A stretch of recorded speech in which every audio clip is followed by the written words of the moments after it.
Okay guys, I am back with the complete look for this new pink lip gloss from NYX.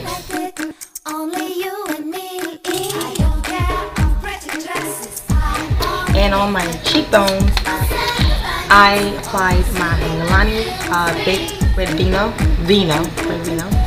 and really pretty. What you guys think of the tutorial? If you got any requests on anything,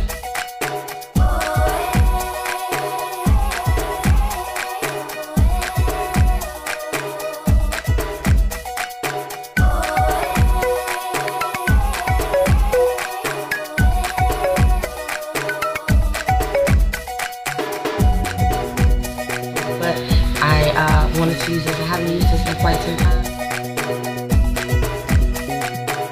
NYX lipstick, and this is in Sparkly Orchid Shimmery lipstick.